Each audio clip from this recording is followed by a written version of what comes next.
Well, it could be the closure finally that family and friends of a long missing Calhoun County woman have been seeking for almost 2 full years. Yeah, a 2-day search has turned up the skeletal remains of a person Battle Creek police believe is Amber Griffin.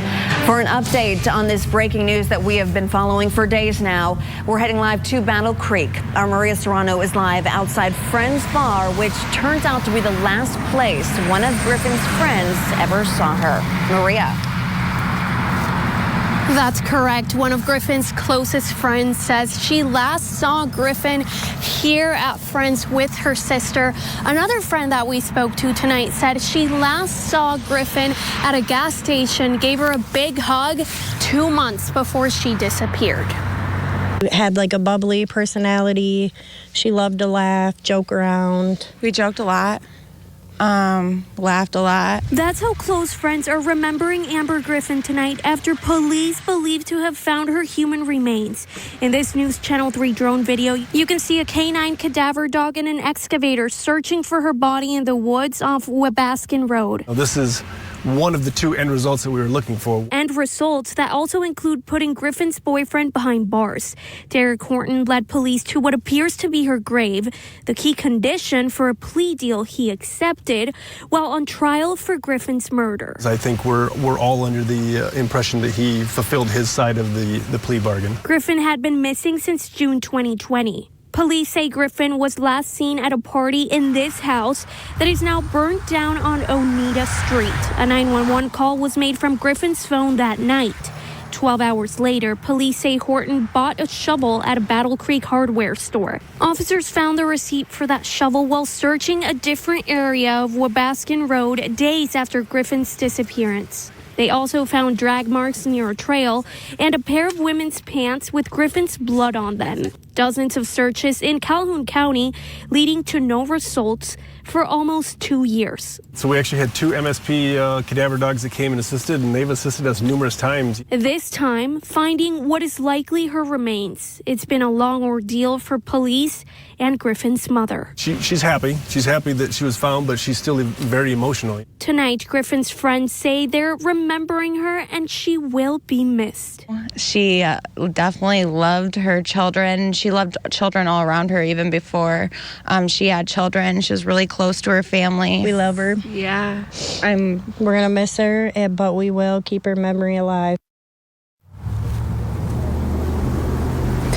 Right now, police are waiting for medical teams to confirm that, in fact, the remains found today were of Amber Griffin. We'll, of course, keep you updated as soon as we know more. Yeah, Andy and Erica, those human remains were found a few hundred yards beyond where police are blocking this street off, found in a wooded area.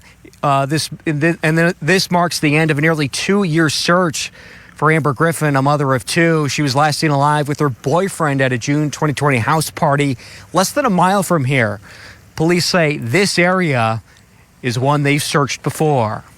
Battle Creek police say Griffin's likely remains were found buried 3 feet underground in a wooded area behind homes on Wabaskin Road. It was one of the burial spots Derek Horton identified when he was out here with detectives yesterday. Horton giving police the location as part of a deal for a lesser charge. The 27-year-old pleading no contest to second-degree murder, which carries a maximum sentence of 25 years in prison. That deal was struck on day 2 of his murder trial. The deal also hinged on the recovery of Griffin's remains. Horton showed police where to start digging yesterday, but police said Horton was previously uncooperative back in June 2020 when they searched the same area and found a woman's pants with Griffin's blood on them and a receipt for a shovel. Today, police brought in search teams that used excavators and 2 state police canine cadaver dogs to help speed up the search. Trying to be delicate. You're using a piece of heavy equipment to bring back layers at a time. You don't want to damage anything. We want to respect the body when we recover her, so that was a very slow process that we were doing. So we're still continuing to do that right now. Yeah, police say medical examiners will still need to positively identify Amber Griffin through DNA or dental records. Police say all along their number 1 goal since she went missing in June 2020 was to find her remains in order to give the family closure. Police speaking with Amber's mother shortly after the discovery this afternoon. They say her mother is emotional but relieved her daughter's remains, or likely remains, have been found.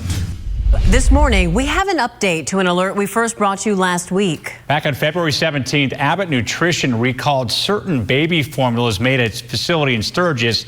Those were involving the brands Alimentum, Similac, and Elecare.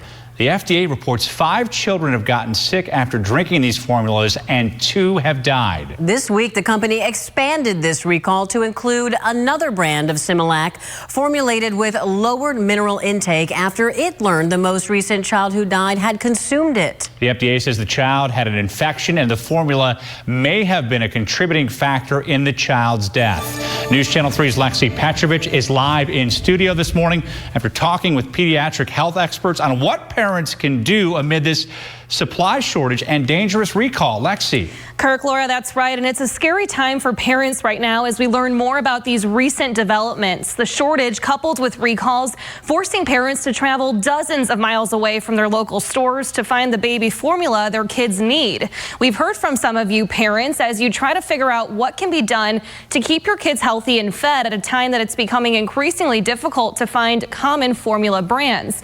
Doctors say if stores are out of the brand you are used to buying, they first recommend trying to find a comparable brand. If that's unsuccessful, they say you should contact your doctor. However, they say not to give a child under a year-old whole milk as a replacement for formula or breast milk because the nutritional value is vastly different.